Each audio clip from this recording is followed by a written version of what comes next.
Welcome to Live DAF, your online DAF Yomi Shir. Shalom Aleichem and welcome back to today's DAF Hayomi, Maseches GITTEN DAF Mem Gimel. We are holding on Mem Beis Amud Beis, 6 lines from the bottom of the Amud. Iboilu. So in yesterday's DAF, we learned that if a bull gores an Eved Kanani and kills him, the halacha is that the owner of the shoyer must pay a knas, a penalty of 30 salah, 30 coins, to the owner of that Eved Kanani. Here comes an interesting question posed by the Bnei HaYeshiva. Iboilu. Eved shemacharei rabbi leknas. Suppose we have an owner of an Eved Kanani who decides to sell him, but not sell him completely. Sell the rights to that potential knas, if it should ever come. So here, I own an Eved, and I tell you, look, would you like to purchase that entitlement, that zechus, that right, that if this Eved should ever be gored, and there should be a knas, you will get it. Is that a commodity that's given to transaction or not? Eved shemecharei rabbi leknas, machar, or ye'enei machar? Is that sale valid or not? Now, we may know that there's a machlokes between Rabbi Meir and Rabbanan regarding a davar shaloi bala olam. Can one sell an item which has yet to arrive? For example, can I sell you the produce which will, next year's season's produce in my field? The classic example is Peiros dekel, dates, which will come forth on my palm trees. Can I sell them to you beforehand? Futures, commodity, can I do that? Rameir says you can, and the Chachamim say you cannot. Says the Gemara, this question of ours, can one sell the knas of his Eved Kanani, can really be a question posed both according to Rabbi Meir, who allows the sale of the future dates, and the Rabbanan who don't allow. Tiboil Rabbi Meir, this is a valid question according to Rabbi Meir. Tiboil Rabbanan, and likewise according to the Rabbanan. Explains the Gemara. Tiboil Rabbi Meir, it's a question according to Rabbi Meir. Why? Perhaps there's distinction between there and here. Ad kan like Amar Rabbi Meir Hasam. Maybe it's only by the dates that Rabbi Meir says Adam makne davar shalei bal olam, that a person can sell futures. El kegoin Peiros dekel. That only works by palm fruit, dates. Davidi de asu. Because in all likelihood they'll come next season. It's going to be fresh dates on my trees. It's something which is expected. So it makes sense that you can deal with it ahead of time. You have the rights to that future crop because it's expected. It will be coming. Aval hacha, as opposed to our case of the knas upon killing an Eved Kanani. Who says it's ever going to happen? It's totally an unknown. Aval hacha miyemar de mingach. Who says it's going to be gored? Suppose he will be gored.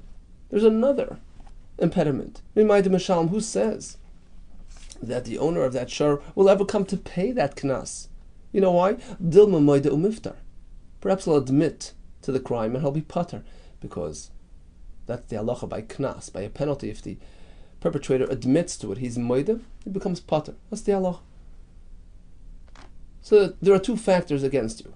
Maybe it will never happen, and even if it will, perhaps the owner will absolve himself by admitting. So it's not necessarily a realistic thing that's given to sale. So that's on one side of the coin. On the other side of the equation, you can go the other way and say, this question of ours, can you sell knas, can be posed even according to the Rabbanan, who say that typically ein adam makne davar shaloi bala olam. You know why? Ad kan like ami Rabbanan. Perhaps it's only over there that the Rabbanan say ein adam makne davar shaloi bala olam. One cannot sell something which is not yet here. Perhaps that only applies to dates on my palm tree. The hashta mi'alisnu, because in the current moment there are no dates. There's nothing to sell. You can't sell something intangible. Aval hacha, as opposed to our question with the knas of the eved, all factors are here. Hakai shor, hakai eved. Look, the shor is in existence, the eved is in existence, and therefore here you can say, "My, what is the halacha?" Meaning, perhaps you can go ahead and say, "Look, I'm going to sell you an aspect of this eved. You're going to be a part owner of this eved. He works for me, but a knas-related income generated by this eved, that belongs to you already from now. You have acquired an element of that eved who's here now. So it's a bit better than next year's produce, which has yet to arrive." Interesting. So we can look at it both ways. So again, the question is, can I sell the zechus of knas of my eved? The question can apply like Reb Meir or like the Rabbanon. And the question is, what is the halach? Amar Abba Toshma, I'll bring you a raya. So the pasuk speaks about the slave of a kohen being entitled to truma as well. So I'll just read the full pasuk here. The kohen ki yikne nefesh kinyan kasboy hu yochal boy. If a kohen acquires a slave can eat truma.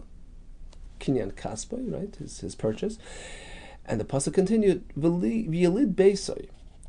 That's referring to an eved which was born in-house to a maidservant of a kohen.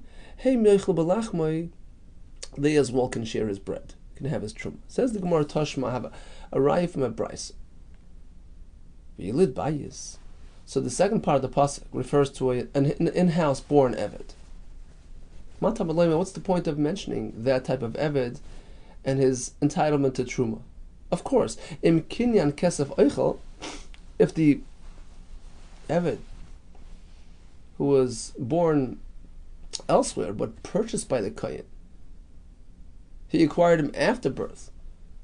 If that eved had his right to eat truma, such as per the beginning of the pasuk, right? The pasuk speaks about purchased eved and an in-house born eved. If a purchased eved can eat, im kinyan kesef oichel, Yilid bayis like koshke. It goes without saying that if he's born in-house, of course, he's part of the family. Why does the pasuk have to go through both options? If you know one, you know the other. Answer, ilu kain. If we only mention the kinyan kesef, I would suggest ma kinyan kesef sheish b'shaveh kesef oichel. Perhaps, just like by the kinyan kesef, an eved which was purchased with money, that's only applicable if the eved has worth.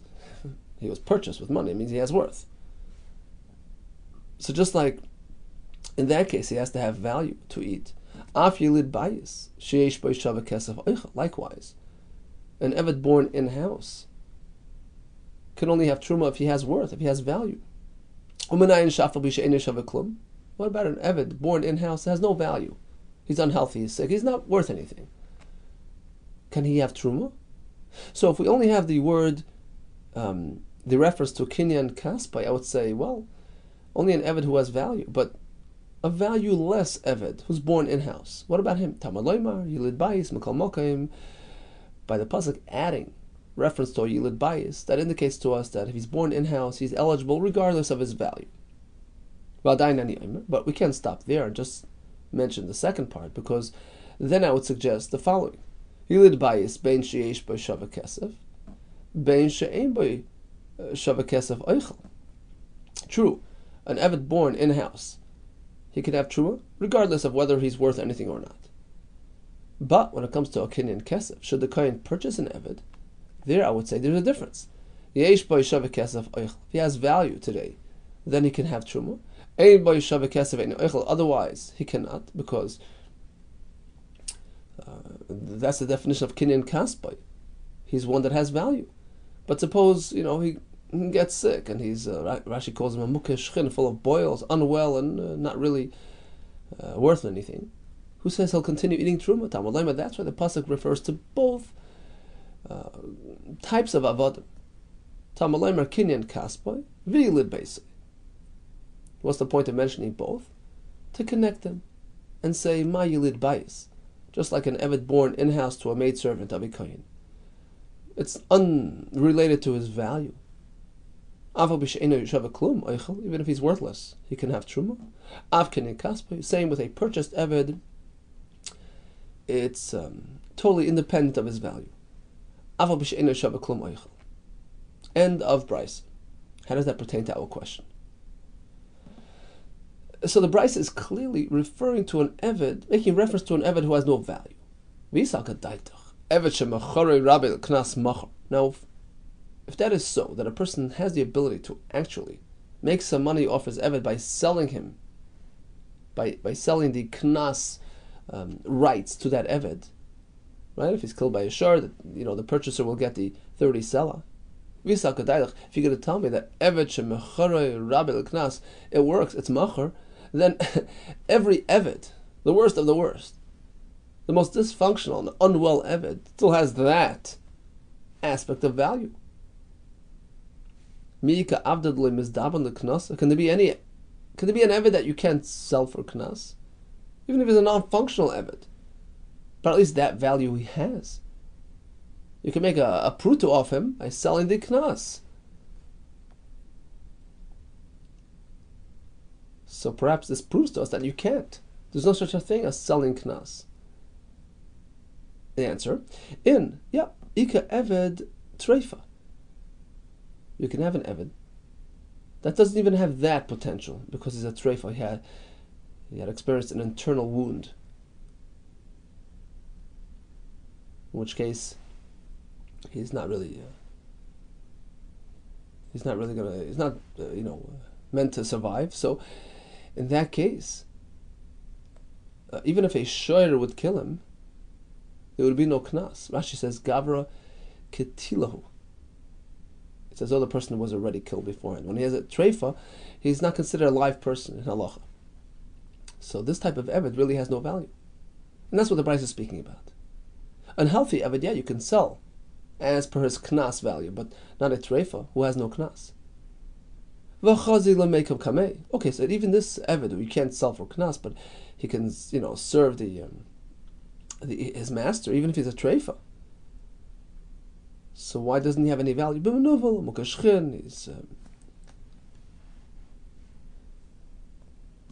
His mo's, he's unclean and full of boils, and he's not really ready to serve his man. There's no benefit from this Eved. So basically, this Eved has no value. He's not fit for service, and he's not fit for knas. And that's what the Bryce is speaking about. So bottom line, we had a question. Can a person sell the knas of his Eved? And we left it unresolved. Here comes a new question. Iboilu. Let's go back to the half Eved. The classic case would be an Eved owned by two partners. One of them freed him, and now he's owned by this second fellow, but he's half free and he's half Eved. Right? So we learned that they make an arrangement. He works on Sundays, Mondays he's off, etc., etc. So this fellow, Iboilu, Misha Chetzi Eved, Vechetzi Ben Chern, Shekidesh Bas Chern. So we know that an Eved can only be involved with a Shifcha. He can't be involved with an ordinary Bas Chern, an ordinary Jewish woman. What about this Eved going over to a Bas Chern and engaging her, be Mekadesh her for a wife? Mahu, what is the halacha? Because you see, half of himself is a free man. So perhaps it can work. True, you can't be Mekudesh to my Eved half, but you could be Mekudesh to my Ben Chayrin half. Now, before we continue, we're meant to know like this. In the Masech and Gemara Kedushin, we learned that if a person, a regular Yisrael, Ruvain, approaches an Isha, Leah, as follows, he says, you're going to be Mekudesh, engaged to be married to half of me. That works. The Gemara says because it's as though he's saying, of course you're totally engaged to me, but I might marry somebody else. That's allowed. Reuben can marry Rachel and Leah, right? So it works. But if he says to her, Reuven says to Leah, I'm going to be Mekudesh to half of you, that doesn't work, because an Isha can't marry two men. So that's the introduction here. So knowing that, perhaps we can draw a parallel, a comparison to our question here. Again, the question is, half Eved, half Ben Chayrin, is Mekadesh and Isha, a Bas Chayrin. Mahu, what is the halach? Imtim Tzalaima. Perhaps we can bring a raya to our question from the following halacha. Ben Yisrael she'amar lebas Yisrael. A regular Ben Yisrael approaches a Bas Yisrael, Reuven to Leah. He's kachi lechetzi. Mekudesh to half of myself. Mekudesh as it works. So perhaps in our case as well, it's as though he's telling her, look, you be Mekudesh to half of myself. The Ben Chayrin half. Does it work? No, says the Gemara. You can differentiate between there where it works and over here where it may not work. The chazi lekule. You see, when Reuben does that to Leah, really, Leah is suitable for the entire Reuben, and that's what he really meant. He meant you're mekudesh to me entirely. But the reason why he said to only half of myself,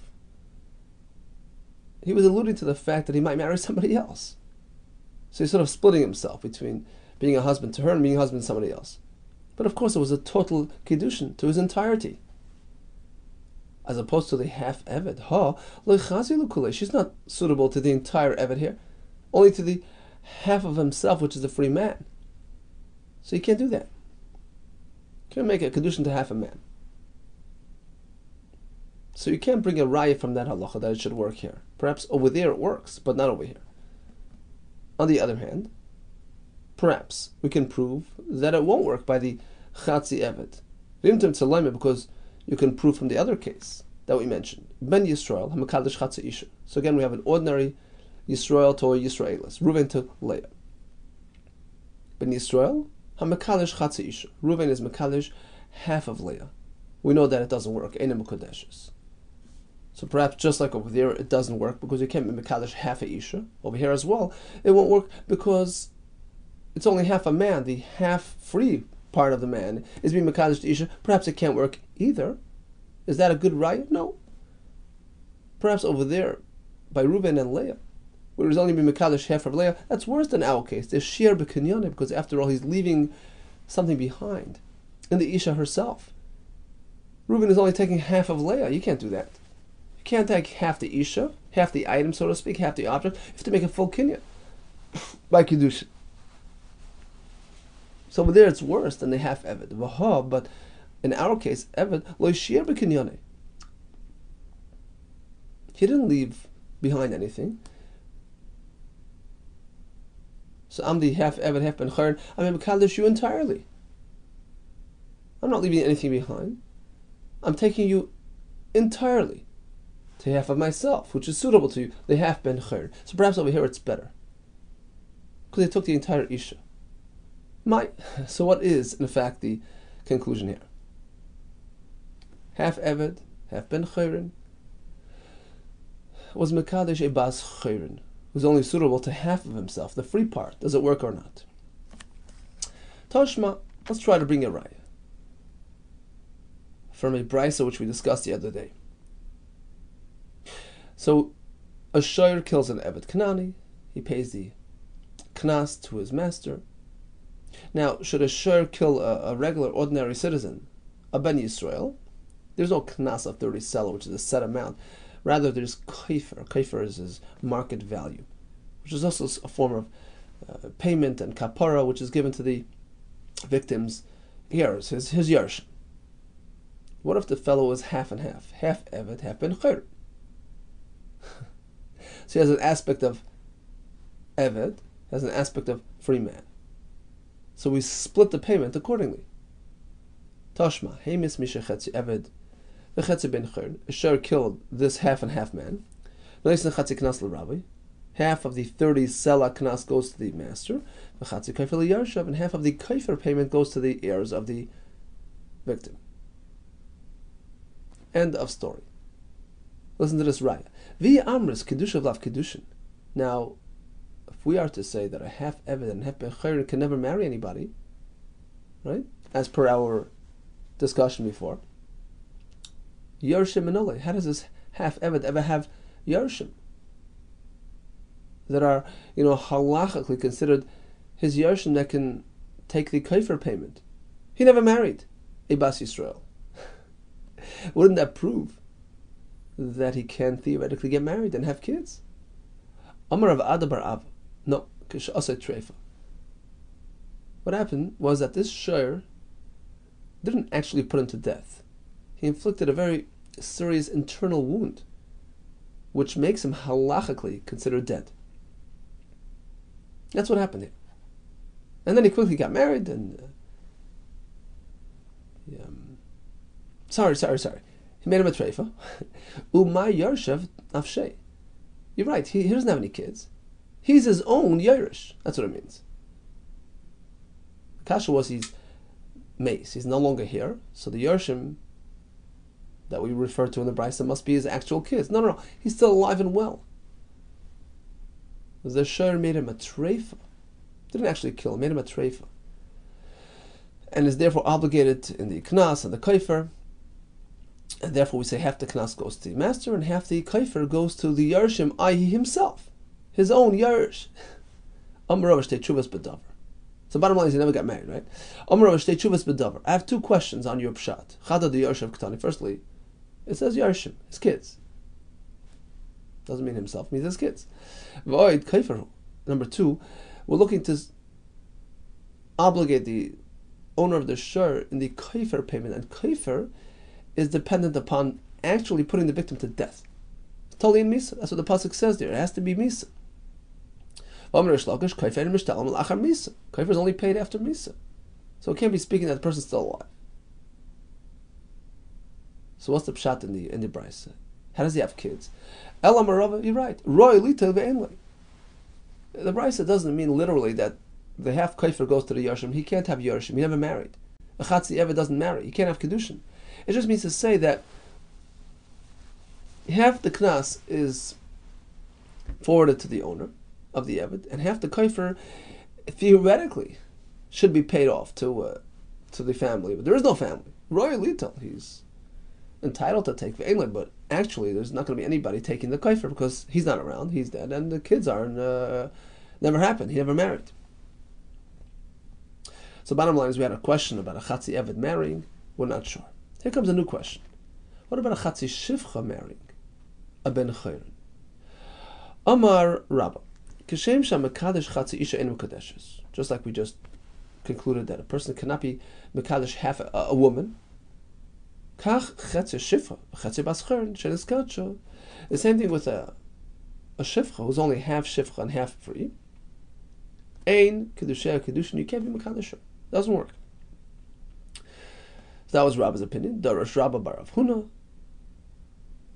And the same was taught by Rabba bar Rav Huna. Kshem Sham Mekadesh Chatzi Isha En Mekadeshes. Just like you can't be Mekadesh half an Isha. Kach Chetze Shivcha.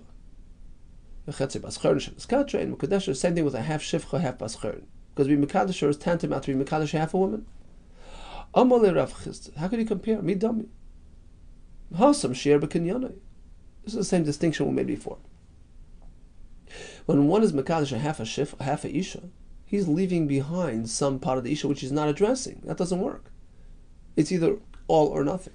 But by the half Bas Chayrin, Reuben is taking everything that he can take. He didn't leave anything behind that he can take. So over here it should work. Hadar Oikim Rabba bar Rav Huna Amoira Ale. So Rabba bar Rav Huna accepted Rav Chisda's question, and he reverted. He changed his mind. So Rabba bar Rav Huna called back the Amoira, the announcer, who is to announce the shir to the public, V'darash, and having the announcer stand by him nearby, he started the drasha again, and he began with a pasuk. Pasuk in Yeshaya, a reference to Torah, a reference to a stumbling block. What does a stumbling block have to do with Torah? Because very often, ein adam oimin al divrei Torah, A person only arrives at the true clarity and true meaning of Torah, elim ke nichshel behen, unless he falls and stumbles beforehand. Rabbi say, I made a mistake. I figured one way. Rav Chizda clarified for me. Now I want to change the halacha. Although we all know that you cannot be mekadesh half of Leah. But if you have an isha who's half shivcha and half baschirin, and she undergoes kedushin, it works. Kedusha or kedushin. My time, what's the difference? Big difference. Hasam shiur b'kinyone. When Reuben chooses to marry half of Leah, he's not taking the full isha. That doesn't work. Hachal shiur b'kinyone. But when Reuben approaches the half baschirin, and he takes whatever he can get, whatever's suitable for kedushin, he took its entirety. There's nothing left behind. There's nothing wrong with the kedushin. It's a full and complete kedushin. So that's their opinion, that it works. But Amar Rav Sheshes, he disagrees. Just like Reuben can't be mekadesh half of Leah. The same thing with a half shivcha and half free woman. If she undergoes kedushin, it's worthless. Ein kedusha kedushin, because it's in the same boat. You'd only be mekadesh half the ish. Now, continues Rav Sheshes. I'm aware of perhaps people who might challenge this halacha, and I'm going to preempt them. And if should a person whisper the following challenge to my halacha in your ear, from the halacha of shivcha charufa. So shivcha charufa is a parsha in the Torah, and the halacha is if a person interacts as married with his shivcha, there is all kinds of penalties. There's malchus, there's asham. We don't treat her like an ordinary ishes ish, even though she was designated for an eved ivri, not an eved knani, eved ivri, a Jewish slave. Halacha is that a master of a Jewish slave can compel him to be involved with a shivcha, so they have kids that are avadim. In any case, this shivcha who gets involved with another man as married generates those penalties of the carbon asham, etc. Now, what exactly is the status? What exactly is happening with the shivcha charufa? Where is she in life? We have two shittas. Rabbi Kiva, who says that she's half and half, meaning the pasuk speaks about v'hafdil and iftasa, she's half shivcha, half redeemed, and she was still designated for the Ebed Ivri, and that's the halacha that another person interacts with her as married. So we have the ramifications. Rabbi Shmuel holds that a shivcha charufa is an ordinary shivcha, a regular shivcha, not redeemed at all. A regular maidservant who had been designated for an Eved Ivri, and that's the story of shivcha charufa. Now, says Rav Sheshes, I'm telling you that you cannot, a regular Ben Yisrael, a regular Ruvain, cannot be mekadesh half shivcha, half baschirin. That's what I'm telling you, right? Now, if a person will come and challenge you, what do you mean? Eza hi shivcha charufa, zu shechetzia shivcha, v'chetzia baschirin. We have a Mishnah in Krisus. It's a brisa in Krisus. What exactly is this breed called shivcha charufa? So shechetzia shivcha, v'chetzia baschirin. She's half and half. She was already freed halfway. Hamuresas levet ivri, umurasa levet ivri, and she had been engaged, so to speak, to an eved ivri, and that's when the whole story comes about with the carbon and the malchus. Okay, bottom line, alma basis rusi. The brisa indicates that she was mu'urasa. Mu'urasa is a term denoting engagement, kedushin. Apparently, a woman who's half shivcha can get engaged. That's a stira to my halacha, that she can't. So that's going to be the kasha. Amar loy, let me give you an answer. You should respond to this person as follows. Remember, there's an opposing shita in terms of how to define a shivcha charufa, right? Klach, go ahead, go find. Eto Rabbi Shmuel, go to Rabbi Shmuel's shita. Shu Aimer, because Rabbi Shmuel holds. What is a shivcha charufa? Not half and half. B'shivcha knanis. a full-fledged maidservant, never redeemed even partially, fully shifcha. Hamuras levad ivri, who's mu'uras to an eved ivri, etc. That's the story. Question: how can Rabbi Shmuel refer to the term murasa, engaged, which typically sounds like kedushin, if she's a full shifcha? Here we're not speaking about half shifcha, half free. According to Rabbi Shmuel, she's fully shifcha. So how could he relate to her as a murasa? V'shifcha kananis bas isrusi? Is anybody in the world going to suggest that a shifcha kananis, a regular maidservant, can get engaged to a Yisrael? Of course not. Oh, it's just a borrowed term. So you must say, my mureses miyuchedes. Although the Brisa mentions mureses, it's just a point of reference. It's just a term. It just means designated to an Eved Knani. Halachically speaking, she can't have kedushin. She's a shifcha. Hachanami here as well with Rabbi Kiva's opinion of shifcha charufa, where it's half shifcha, half baschurin.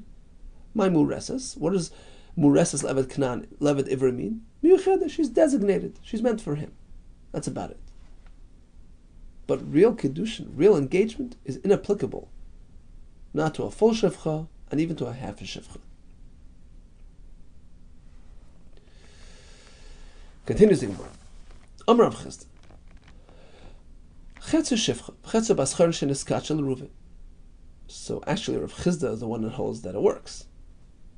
You can be mekadosh a half shifcha, half baschar. You get what you get. So now we have three brothers, Reuven, Shimon, and Levi. So Reuven did kiddushin to this isha, and she was freed from slavery. And then Shimon, the brother, did the same thing to this isha. He was mekadosh, umeisush name. They both passed away without children, leaving her as a yavama to their brother Levi. Levi is the one that's going to try to do yibum, right? Which is the mitzvah that is required of him to take over the wife of his brothers who passed away without children. He does yibum. What's the chiddush? I will not consider this isha as though she was married to two men, which is a halacha in the Gemara. Yivama is when there's an isha who identifies with two men, there's no yibum. We learn from a pasuk, it has to be an isha that only identifies with one man. We don't say that in this case she was half Reuven's and half Shimon's. No. She belonged only to one of them. We're not sure which one, but one of them. Manavshach, either way. Why? If it turns out that Reuven's original kedushin, when she was a half shifcha, is a valid kedushin, then she's his wife. Kedushin de Shimon, lav kedushin. Then Shimon, the brother, has no business getting involved with her. His kedushin is totally invalid. So she's really Reuven's wife, and a yavama from Reuven. Vi kedushin de Shimon kedushin. Now, if we shall say that Shimon's kedushin is valid, because perhaps Reuven could not be mekadosh half a shifcha like those other shitas, that doesn't work. That's how Rashi learns. So then, if Reuven is invalid, kedushin de Reuven, lav kedushin, then then Reuven is not a player, right? So Shimon is the sole husband, and either way, either she's Reuven's or she's Shimon's, she's a Yivama slated for Yivam to Levi. Itmar, we learned, Chetzi Shifcha, V'Chetzi Baschar Shenis Kachel Reuven. So once again, we have a half Shifcha who got engaged to Reuven. Now she was totally freed. Now Shimon, a stranger, not a brother, was Mekadosh her. Does that work or not? Rav Yisrael bar Chama Amar Rav Nachman, Paku Kedusha Rishon. Sure, she's now engaged to Shimon. You know why? Although initially, when she was a half a shifcha and half baschar, Reuven's kedushin was chal, according to the shita, is that it works. But once she's redeemed, once she's freed, it's Rashi says kekaton shenei ladami. She undergoes a drastic transformation of identity. She becomes turns from a shifcha to a bas yisrael to a baschar. It's a totally new breed, a totally new world. So this woman, as is today, never existed. And therefore, Reuven's kedushin in her, while she was still shifcha, is totally expired today. Doesn't exist. So now Shimon's Kedushin today takes hold. Rav Zera Rav Nachman, he disagrees. Gomru Kedushin Rishon. If anything, Reuven's original, partial Kedushin, because she was, half Shifcha, started then and concludes today. Today, when she gets freed and she's totally bascher and eligible for Kedushin, that Kedushin which had been applied to part of her, the free part of her, now spreads into her entirety, and now Reuven is the sole husband. Interesting machlekes. So again, she was a half shivcha, half bascharin. Reuven was mekadosh, and suppose it works, at least on the part that's bascharin. Now she's freed. She's totally a bas Yisrael, totally eligible for full kedushin. What happens? Is the original kedushin is going to become implemented and take hold of the entire isha, or shall we say no? She's a totally new bria, totally new creature. In which case, we don't reckon with that original kedushin, which happened in her former, Gilgal, so to speak, a former existence. Now she's a totally new existence, and Shimon's kedushin of today takes hold. Amar B'Zeira Kavasei Didi Mistaver. I'll bring a raya, to my opinion, that when this Chatzi Shivcha is freed, the original kedushin, which was applied to her, will now spread throughout the entire isha, and the original mekadesh is the true husband. How do I know? The pasuk speaks about the shivcha charufa. So again, we're speaking about a half shivcha, half bascharin, who was engaged, and the pasuk says lo yimasu kilechu fasha. If one interacts with her as married, there's no misa, which is typical for involvement with an eshes ish as married. Here it's different because she was not yet freed. When this episode occurred, she was still half a shivcha, and therefore we follow a different set of guidelines. There is malchus, there's carbon, there's no misa. So what is the pasuk implying? What's the diuk? Hacha pasha. Apparently, if she had been free at that point, she had been engaged while she was half a shivcha. Now she was freed. Yumosu. If one should dare engage with her as married, that's like a regular znus with an eshes ish, because the original kedushin, which she had experienced when she was half shivcha, is now, finally implemented fully, and that person becomes her husband. And now, if a stranger interacts with her as married, there is going to be misa, like an eshes ish. So what do we see? That the original kedushin becomes fully implemented upon the shichrur. Amalei Abaye. So Abaye responds, what do you mean? Remember, you're going with Rabbi Kiva's approach to Shivcha Charufa. She was half Shivcha, half Bascharin, right? Engaged. But remember, there's another sheet, Rabbi Shmuel. Latana de Rabbi Shmuel, the Amar B'Shivcha Knanis. Hamareses Levadibri. We're speaking about a full Shivcha, not a half a Shivcha. Shivcha Charufa means she's a full Shivcha, but she's designated for an Eved Ivri for the time being. So according to that depiction of the circumstance, hachanami dechichupasha yamasu. So what would the pasuk be saying now? This shivcha knanis, who is engaged to an evet rivri, follows her set of guidelines. There's karban, there's malchus, there's no misa. Ki lo chupasha, because she was not set free at that point. Hachanami dechichupasha yamasu. Can you apply your diak to this case? But if she would have been set free, under these circumstances, she would go free. And now another man interacts with her as married. There is misa? That would be untrue, because there was no engagement at all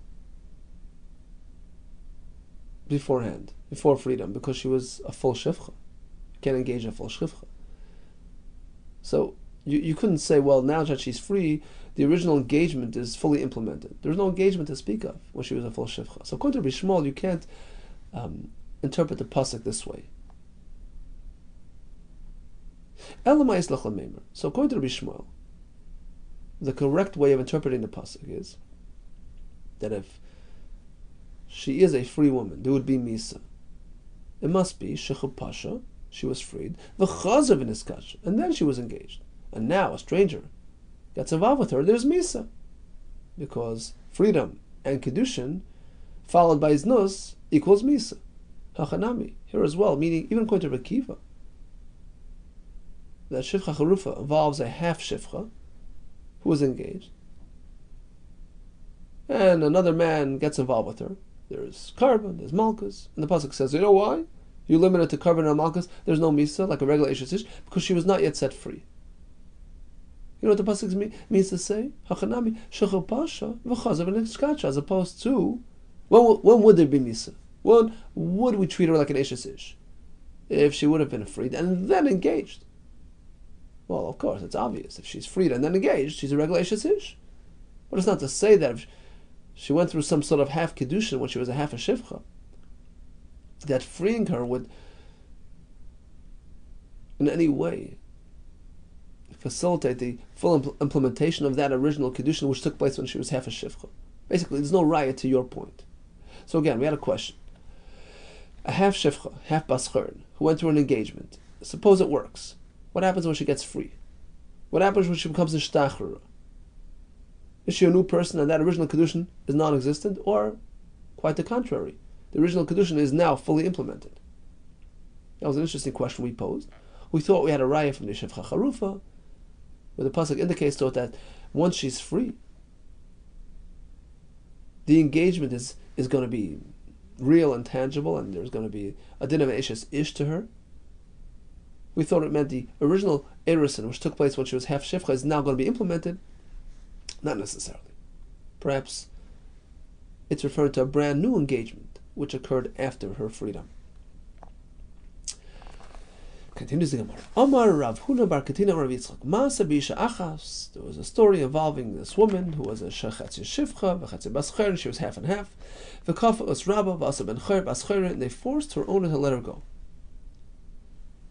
Now, in our Mishnah, we had a similar discussion regarding an Eved who was half and half. He was stuck. He's in limbo. He couldn't marry a shivcha, can't marry a bascher. Conclusion was, we have to let him go. And here we're applying the same to a shivcha. Asks the Gemara why. Keman, is this following the shita of Rabbi Yechon Breika? The Amar al Shnei Moimer. That the pasuk in commanding, the mitzvah of having children, puravu, is applicable to both Adam and Chava, to the man and the woman. They're both equally obligated. Vayivarach oisam alakim vayemer laim alakim puravu. Is that so? We're going like that shita, and therefore, when the shivcha was in limbo, no man's land, she couldn't marry him or him, we force the master to free her. Is that so? Not necessarily so. It wasn't necessarily a mitzvah-oriented approach. Rather, it was meant to protect the integrity of the community, because she wasn't designated to anybody, and she was sort of free-floating, minag hefker naguba, people were getting involved with her inappropriately. Therefore, Chacham saw fit to apply this solution to force the master to let her go, which will allow her to marry an ordinary member of the community and run life in a guarded fashion. Okay, continues the Gemara. Hamoicher Abdul Eved Gechav. A person sells his Evet Kanani to a guy, which will make it very difficult for him to keep mitzvahs. That's not right. Oy lechutz la'aretz, or to chutz la'aretz. So now he's in Eretz Yisrael and he's selling him out. Yotzel ben cher. The halacha is Chachamim made a knas. You shouldn't be doing this, and therefore the Evet has a right to go free. Tanur Rabbanan Hamecha Abdul Evet Gechav Yotzel lecheres. But v'tzarich get shichur mabarishin, although the Evet is now a free man, but that's only in terms of the monetary aspect of the Eved. The original owner still has the right to get Shikhr to really free him and change his status in terms of the Yisurim of the Eved. Amar Rab Shimon Gamliel. So Rabbi Shimon ben Gamliel tells us like this. But when do we say that the Eved has to go back to the original owner to obtain the release document? It's only when the original owner, upon selling the Evet to the guy, did not write the document, the Evet's document. They didn't write a document for him. Aval kasav alav oinai, but if he did provide him with a document, zeo shechruroi that is tantamount to releasing him, and there's no need for another document. My oina, what exactly is this oina all about? Amar Rav Sheshes, the kasav lehachi. Upon selling him to the guy, he drafted for him a document as follows. He wrote, if you ever get lucky and run away from the guy, I have nothing to do with you. I'm giving up all rights, all ownership. In which case, it's tantamount to a get shichra. So there's no need to go back to the Yisrael for more. Taner Rabbanan. So we learn about selling to a guy.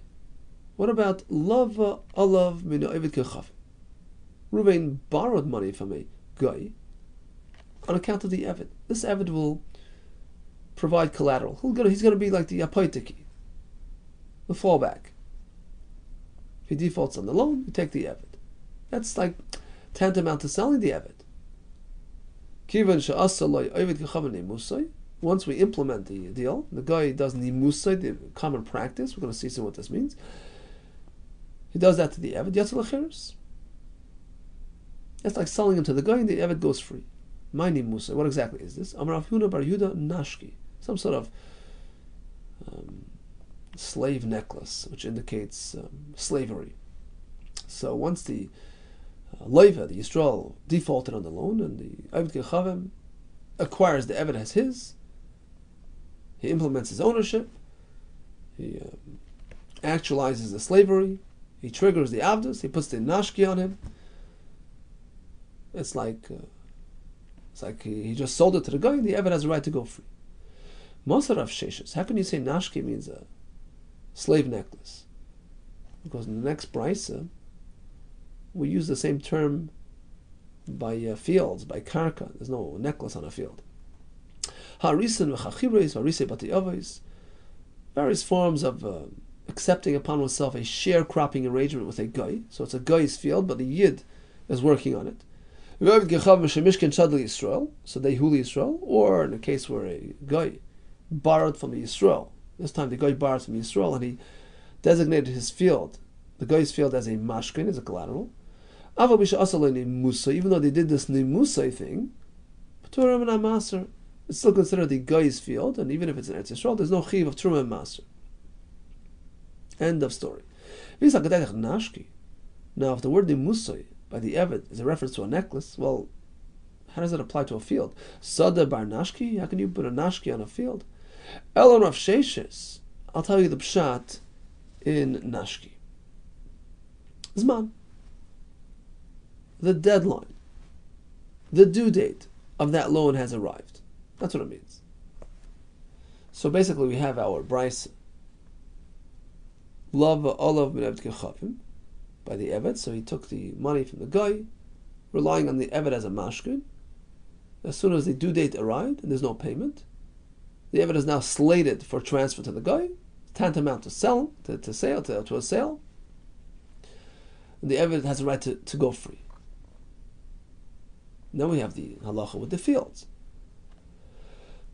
So there it's in the reverse. The guy borrowed from the Yisrael, designating the guy's field as a mashkin. Time's up.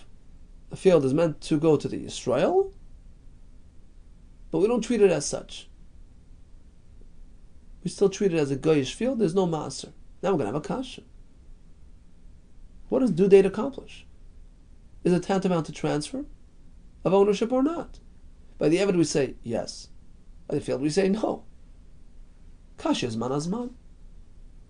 Zman, due date. What does it do? What does it accomplish? Here we say one thing, here we say another.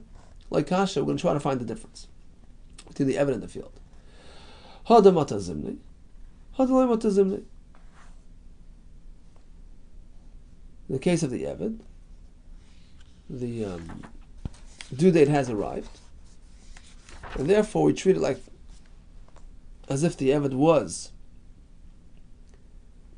already given to the guy, and the knas of the Chachamim applied. The Eved has a right to disappear, to go free. In the case of the field, although they did nimusa, meaning they set a zman, they set a due date, they set a deadline for the implementation of this collection, but it has yet to arrive. So currently it's still the guy's, and therefore it's pata from mas. Question: So in the case of the Eved, time has already come and he's slated for...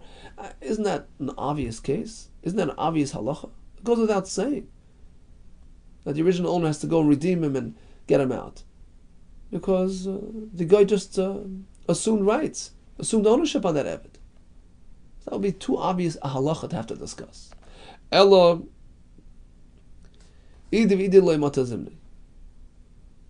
apparently both brises, the one with the Eved, the one with the field, pre-due date. The Zman of collection has not yet arrived. Like Kasha, the answer is Hala Gufa Vala Pera. When he designated the Eved to the guy, the actual Eved, the Gufa of the Eved was designated. So even if it's still prior to the due date, the Eved is slated for transfer, that's an outright negation of the Takanas Chachamim, and going and actually placing the Eved in this situation where he's going to be taken by the guy. The Chachamim apply the Knas, you have to go redeem him, you have to go undo that. But in the case of the field, why do we treat it as the guy's field? Because the actual field is never being transferred to the Yisrael. The Yisrael at most is going to get, if the guy defaults, he's going to get some sort of peiros rights to collect the produce. That's about it.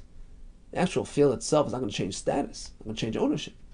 And therefore, there's still a p'tur of mas. In both cases, the due date has arrived. He defaulted on the loan. He's about to collect either the Eved or the field. Difference is, by the Eved, even if it was v'loy mishkana, he hasn't yet collected it. But he's on his way. He's about to be overtaken by the guy. The Knas kicks in. And he has to do something about it. The owner has to go redeem him. As opposed to the case of the field. Even though it was Malav al Manas Lamashkna, the condition was, by due date you get the field. But like Mishnah, we hadn't yet taken the field. So therefore, for the time being, it's still, fully the guys. And therefore, it's pater from master. Okay, let's quickly summarize today's daf. We started with the question of mechira l'knas. Can an owner of an Eved Kanani sell the knas rights to a stranger? We left it unresolved. Next question: can a half Eved, half ben chayrin be mekadosh an isha? Went back and forth on that again. We left it in a question mark. Next question: can a regular Yisrael be mekadosh a chatzi shifcha v'chatzi ben bas chayrin? We had a machlekes amoraim on that. And an outgrowth of that shiloh was, let's say he was mekadosh half a shifcha and it works, but now she was nishtachra, she was set free. Is that first condition going to be nigmar, is going to be fully implemented, or it's going to be batal entirely because she's a totally new creature, kikad shenil adami? We had a machlekes on that. We had a story of a half shifcha, half baschern, where the chachamim forced the master to let her go. And initially we thought because of the mitzvah that Hashem applied to the ish and the isha. And we said no. There was another interest here to protect her, because minag hefker naguba. We continue with the Mishnah. Selling an eved to a guy requires the owner to endeavor to set him free. And regarding a mash going to a guy, that was an interesting discussion. We found something which appeared to be a discrepancy between the eved and the field. And the teretz was like this: either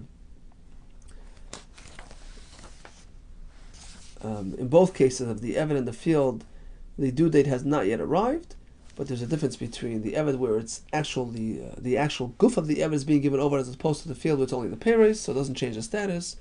Or we're speaking that in both cases due date has arrived, and therefore by the eved who's about to be transferred there's a knas, as opposed to the field if he hadn't yet taken possession of the field, there's no change in status. All the best to you, Hatzlacha Rav and B'suras Tovos.